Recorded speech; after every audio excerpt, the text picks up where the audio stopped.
Welcome back.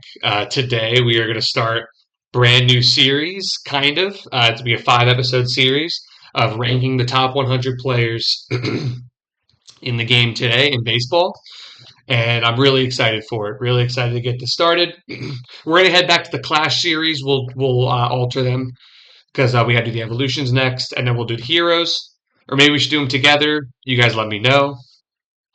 But these are my rankings for the top 100 players in baseball for the 2026 season. So if you're old, I don't care about 2027. If you're young, I don't care about 2025. I don't care about 2025. It's not that the stats don't matter to me and give me a prediction for this next season. But for example, let's say a guy like Mike Trout. Mike Trout's past does not put him on this list. I'm not saying he isn't on this list. I'm just saying being that he's an MVP, I don't give respect points. I don't know why people give respect points on these. That doesn't make any sense to me. If you're good, you're good for this next season. If you're not, then I don't think you're going to be good. Pretty straightforward. Foolish Bailey, foolish baseball. That's his top 50, and basically a top 50 player is around a 3 WAR player, I believe, if I remember correctly. So I need these players to get to 3 WAR. Or was it like 2.5? It was somewhere in that range. But do I believe that you could be a 3 WAR player in 2026? And then obviously, as we get higher, we're going to raise our standards. Um, if anybody has any questions for this list, please leave them down below. I would love to hear feedback and see what you guys think of my rankings. I put a lot of time into this. These are for the 2026 season. You're going to see some people you've never seen before, maybe like prospects on top 100 lists. So with that being said, let me get going. And also, defense matters. This is a WAR tier list. This is where how many wins I think they're going to add to their team before the end of the season. This is not just offense. I know it's not the All-Star game. It's not some guy's list where they just take offense into consideration. This is a defensive list too. This matters. When you see a guy make a diving stop in the outfield and say, wow, he saved 2 runs, that is the exact same thing as hitting a 2-run homer. Defensive runs saved matters. So I'm tired of people not caring about defense in their list. With that being said, let's get on into it to our 100 through 81 players for the 2026 season. I'm going to get a lot of hate for some of these, but we're going to go ahead and get started. Real quick side note. I know this. I don't know if this is a spoiler or not. I have no relievers in my list. Relievers are not top 100 players. I'm sorry. They just don't pitch enough or play enough baseball to be top 100 players. I saw ESPN had Mason Miller at like 60. I don't know how he could be the 60th best player in baseball when he pitches 60 innings a year. Just can't. If it just can't happen. No starter can pitch 60 innings and get on the list. So that doesn't really make sense to me. And I view hitting a little bit or position players more fondly than pitchers. Pretty straightforward. They play every day. If they play every day, then they're going to be on this list. So some of the pitchers might be a little farther down than you may think. But with that being said, here's my ranking. Let's start with number 100. And number 100 is Adley Rutschman. From the Baltimore Orioles. I think he's going to catch all year, which will be really good for his WAR. He's a good defensive catcher. He's a really strong arm, really good pop time. Framing's not going to matter as much because he is, the new ABS system and stuff like that. Even though that we've seen it doesn't make as much of an impact as people really think. People thought it was going to kill catching and framing, but it's realistically like 2 to 4 calls a game. But it'll mask it just a little bit for Rutschman, and we get to see him on this list at number 100. I really, really want to put him in here, and I think he's gonna have a bounce back offensive season. He was really bad from the right side, much better on the left side. I think he can get above 800 OPS on the left side if he could stick about a 720, 730 on the right with the good defense. I think that easily gets him to a top 10 catcher, and with that there, I think he's a top 100 player in my book. For number 99. Also, one other caveat. I apologize. Not caveat. I just want to give you guys. Oh, should I give you guys the names of guys who just missed? Now, um, I think I'm gonna wait for the names that just missed. I'll give you guys the names after number 1, just so I don't spoil anything. I guess. Number 99. Some of you guys might never have heard this guy. His name is Luke Keishel for the Minnesota Twins. Had a bit of a breakout as a rookie, I would say. I mean, I don't know if you can call it a breakout. He didn't play as many games, but he hit over 300, had found the power stroke a little bit, swung the bat hard, and he's going to play really hard, really high effort defense at second base. I don't know if it's going to be elite defense, but this is a guy that I love going into 2026. The reason why I think the Twins are going to blow past their win projection, they have a lot of players that are young, swing the bat hard, play good defense, and guys that could pitch like Joe Ryan and I guess was Pablo Lopez before he got hurt. But I love Luke Keishel this year. I think he's going to finish around a 3 WAR player. And I know you people are not going to like this pick, but I think he's going to bat atop that lineup and accrue WAR like it's candy on Halloween.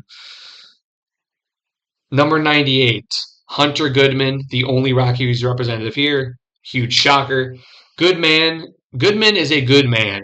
He's a good at hitting the baseball.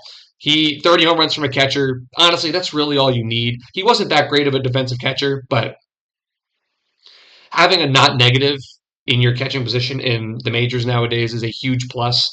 30 homers, 270 average from a catcher. If he gets anywhere close to that, he has a strong arm, so he's not a complete nothing defensively. He's going to be a top 100 player for me. We'll move on to Christian Yelich. You know, he's getting a little older. I think he's going to be his age 34 season. Sweet left-handed swing. Had a bit of a resurgence last year after a slow 2024. And I did have him here at 97, right? I didn't want to bump him up too much for that, and because projecting going forward being 34, maybe the numbers slip a little bit, and the defense is, in the last 4 to 5 years hasn't been great, right? So I think he's still going to hit number 2 in that Brewers lineup behind Churio, who you'll see a little farther up this list. And Christian Yelich, I just think is going to find that power stroke again. I think he's going to try to hit for more homers because I think he hit for under 20 last year. And I think he'll play good enough defense to accrue, again, that around 3 WAR that we need to be in the top 100. 96, as you're going to see in this range, I took a couple more shots of guys that you guys are not going to like that are on here. Patrick Bailey of the San Francisco Giants. Now, you're probably wondering, why is he here? What stretch of the imagination is he here? Well, it's pretty simple for me. He is the best defensive player in baseball by a wide margin. In terms of DRS, he had 10 more DRS than anybody else. He had over 30. Add 30 RBIs and 10 home runs to his total, and you have an above league average OPS. If you combine that elite defense, best defense in baseball, with a 700 OPS, he's a top 50 player in baseball. But he's not, right? He's not a 700 OPS guy. I think if he can get up to 670 to a 700 OPS guy with the defense, I think he's a top 100 player. And I'm a Patrick Bailey stan. I'm a huge Patrick Bailey guy. He's a switch hitter, not good at either. But if he plays the defense like he did in 2025 and 2024 and 2023, he's going to be an elite player for a long time, and he is very, very, very valuable to the Giants. He makes the team of mid, or a rotation of mid, look decent at times. You can argue that he helped Justin Verlander finish the season great and be able to get just a couple wins closer to that 300 win club. 95, I have Michael King. Last time we saw a fully healthy Michael King, he was top 10 in Cy Young. He might have been top 5 in Cy Young. Low 3s ERA, nasty sinker sweeper changeup. I know he was tinkering with another slider, and he used his four seam a little less last year. But I love Michael King as a player, former Yankee, and on the Padres, who he's going to be the ace. Clearly, they don't have another one with Darvish retiring. Joe Musgrove, his elbow might be his like spaghetti wrapped together with 2 zip ties. I see Michael King leading the charge in 2026 and leading the Padres close to the playoffs, even though the roster might not say that they could be close realistically. Number 96, I am lower on the Mets offseason, but that does not mean I don't love Nolan McLean. McLean. Nolan is a stud. He's upped his velocity a little bit in spring. Kind of similar pitching style to King. Has like a 3/4 slot, sinker, slider. I think he's tinkered with a better changeup, if I'm not mistaken, this offseason. Maybe a kick change, learned from Clay Holmes. he has the repertoire. He has a nasty, nasty curveball. He has pitches from all different speeds, all different spin rates, and all different locations. He's willing to throw them anywhere. That's what makes him so great, is not the overpowering velocity, but the ability to throw any pitch in any spot. And now he's adding velocity this spring. So I honestly wanted to put him higher, but I'm going to be a little tame with 96. I think he can pitch to a 3.5 ERA in 180 innings with some decent strikeout numbers. And if that's the case, I think that puts you firmly in the top 96. 93, we have Dansby Swanson of the Chicago Cubs. You guys know the story with Dansby Swanson by now. He's going to hit 250 to 270 with 20 homers, be just above league average or just below league average offensively while playing absolutely elite defense at the shortstop position. That's a WAR accruer, and I can honestly accrue. What was I? My dictionary. Um, Dansby Swanson could easily be higher on this list because of the defensive WAR and the defensive value overall. But I'm gonna be a little more hesitant on him. He's getting a little older. Maybe the bat slows down a little bit, and maybe he continuously sits in that 90 to 100 WRC plus category instead of the 95 to 105. So, but the defense is still going to be there, and I think 93 is a very, very, very fair spot for Dansby Swanson. Being that seven hitter on the Cubs team gets you a couple less at bats, so doesn't have as much chance to accrue WAR. 92, Xavier Edwards. This is another guy you probably didn't expect to see on this list. Played great defense once he moved to second base last year. Is a leadoff hitter, so he'll accrue, accumulate, whatever you want to call it, WAR in the 2026 season. He plays good defense, hits for a high average. He needs to walk a little bit more, but puts the ball in play really fast. As long as he's young, he's going to continue to rack up WAR. And 92 is a completely fair spot. I think he's just a slightly younger Dansby Swanson, but Dansby Swanson hits for more homers. Xavier Edwards plays a less valuable defensive position, but he gets on base more, right? He gets on base more. He hits for higher average. So I think he'll finish with slightly more WAR. Basically, they're interchangeable at this point. Anything from 80 to 100, you can kind of pick and choose, make arguments about. But I try to be as direct and exact as possible. So I am sticking to these exactly. We will check back at the end of the year and check these rankings and see how I did. We'll give ourselves some grades. But we'll get there when we get there. Also, I know some people are going to have problems with the WAR thing, that we're using WAR as a primary contributor to this metric and ranking. WAR is an all-encompassing stat. It's not perfect, but I think it's the best we have as of right now. So if you have any problems with me doing it based off of WAR, when you go to argue in the comment section, please just know that this is a WAR, an overall baseball ability tier list, not just an offensive tier list. Number 91, we have Josh Naylor of the Seattle Mariners. And Josh Naylor is a really interesting one. Just got a big deal this offseason, 5 for about 100 with incentives. Great player, high average. He started to have the power stroke come a little bit last year, especially when he was with Arizona.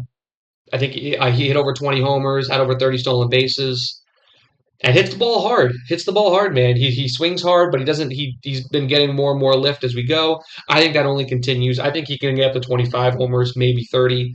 I'd take the average. I'd take a 280 average instead of a 300 and add 10 homers to my total. Plays good defense at first base. Really not many exciting things to say about him other than the stolen bases and that fire and energy that he plays with. I know he's going to be a stud for Seattle for next 5 years, but he's going to come in at 91 in our rankings. 90 is prospect, former number 1 overall pick, Australia WBC hero as of last night. Hero is a bit of a stretch, but Travis Bazzana. Travis Bazzana of the Cleveland Guardians.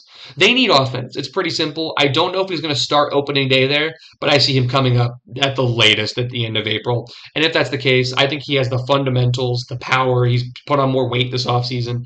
Bat speed, contact ability to easily get 4.5 WAR. I think he can get that in his rookie year, but I just don't know how much he plays. I really, really, it's really when he gets called up. But if he gets called up when I think he is, he makes it on this list, number 90. I'm taking a lot of swings because if you go look at top 100 lists before seasons every single year, they're never. There's always guys that come up. There's always guys that fall. There's always guys that get hurt. So I'm taking my own rankings as a huge prediction for me for the next season. Number 89, Dylan Cease, new starting pitcher two for the Blue Jays. Love the contract in the offseason, the 30 million. After you look at it, right when you look after the fact, seeing these pitchers get these $40 million deals like Framber Valdez and Michael King for really short years. I really like the Dylan Cease contract. I would have loved if it was 6 for 180 instead of 7 for 210. But you're not gonna pick and choose over a year. You're paying for the first 4 years of that deal anyways. Huge fastball, big slider, hard slider, really really like that prototypical bullet slider that you're looking for in a pitcher. Has the curve. I heard he's working on a changeup. Anything's better than that 74-mile-an-hour changeup he used to throw. It kind of looked like an ephus. Look at it. Look up videos if you ever get a chance of Dylan Cease throwing a changeup in the past, not in the spring. But I think he's going to develop that third pitch, or that really the third pitch, because he doesn't use the curveball anymore as much either. Um, I think the Blue Jays are going to give him that pitch, and I think he's going to be dominant, especially with the Blue Jays' really good defense behind them, and Kazuma Okamoto, Andres Jimenez, Ernie Clement, Vlad, Varsha, like all these guys in the outfield play good defense. Barger, um, I love a good defense behind him. 88, I have Tyler Soderstrom from the Oakland A's. You're going to see some A's on this list because I love their offense for this upcoming year. Do I love their pitching? No. No, I do not love their pitching. Um, but with that being said, Tyler Soderstrom is going to be great. He had over an 800 OPS, over 20 homers, played good defense in left field as a former catcher. Um, I think he'll continue to hit. It's another year in that Las Vegas ballpark, that really bad ballpark for pitching. He's going to hit in it. He has good bat speed, good expected numbers. Doesn't chase that much, and I love Tyler Soderstrom at number 88. 87, teammate of his, could have won Rookie of the Year if he played. Jacob Wilson with the A's, starting shortstop at number 87. It's simple with him. He's Luis Arias with a little bit more power, a lot more speed, and much better defense. This is why I like the player. This is why I don't like Luis Arias. Luis Arias might not have made a top 300 list for me. Um, but Jacob Wilson, really good. Plays great defense, great arm, really great contact ability, and hit some home runs last year. He didn't hit one home run. He hit a few. So going into next year, I do project a little bit more of an average decrease in power output. I think MLB is starting to lean a little more towards that, while still keeping that same contact ability. If he can walk just a little bit more, he's like the perfect leadoff hitter, and I think he can a little bit. But we're going to temper expectations. I'm not going to project too many increases for Jacob Wilson. That's why he's only at 87 and not higher on this list. 86, Bubba Chandler, Pittsburgh Pirates, stud. Bubba Chandler is a stud. He throws 98 with some run, good slider. It's kind of a weird thing. His slider curveball mix it's like he doesn't even have a curveball. It's almost like a softer slider, has the same spin efficiency, and he puts it in the same location with the same amount of movement. But good changeup, really good changeup. That's what got him to the minors, and I think that's going to carry him in his first year in the majors. Really, his first year. I think he's to be dominant, number 2 behind Paul Skeens. And I think the Pirates are making the playoffs this year, and I think they're on the back of those two guys in the rotation. Plus, you have guys like Jared Jones. I mean, you have a ton of these great pitchers and players like you, Braxton Ashcraft. Now you have Brandon Lau. You have Spencer Horwitz. Brian Reynolds is back. O'Neill Cruz, hopefully, for the love of God, can get better at baseball. Um, we'll see how it pans out for the season for the Pirates. But 86, I do have Bubba Chandler. Love his projection for the season. I think he's a 4 WAR pitcher. I think he's a pitch innings, and we'll go from there. Number 85, legend of the game. He's a big fish, and he's coming off, shocker, a lot of injuries, as he is every single year. I know he played 130 games last year, but 130 isn't 150. Mike Michael Nelson Trout at number 85.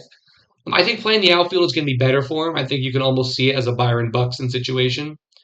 And this was tough because I really, really wanted to put him actually off this list. I didn't want to put him off the list, but I kind of had to.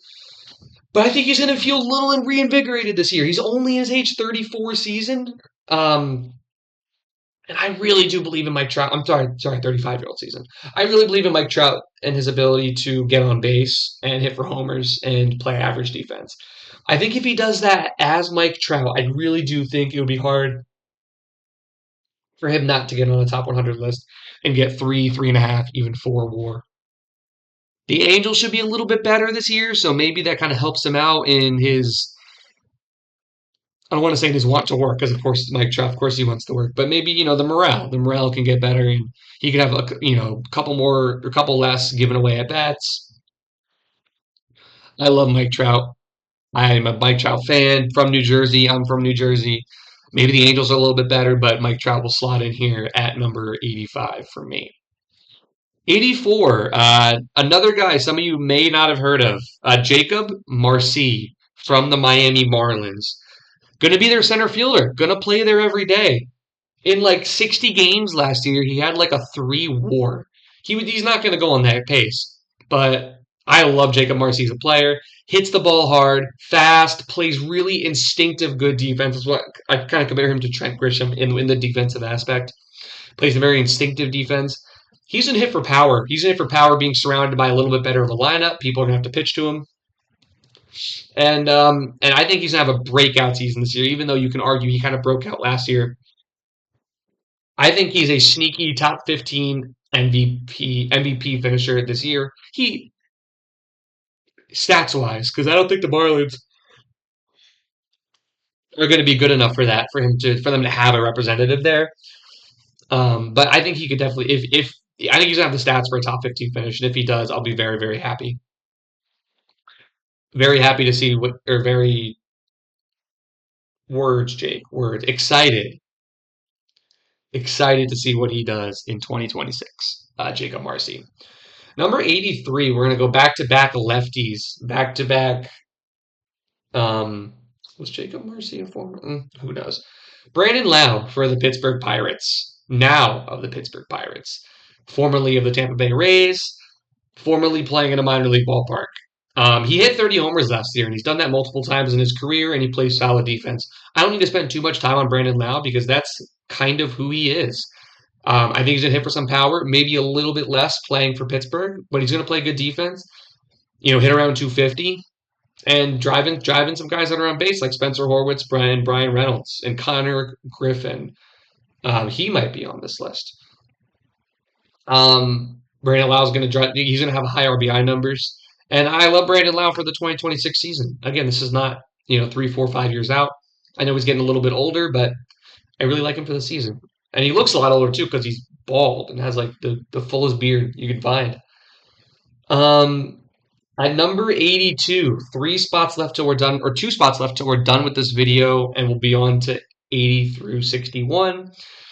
82, I have Kevin McGonigal of the Detroit Tigers. Now, with McGonigal, he's another guy. He could come up by late April, could come up by beginning of May. The tools are just there. He's going to play shortstop whenever he comes up. I'm sorry, Javi Baez.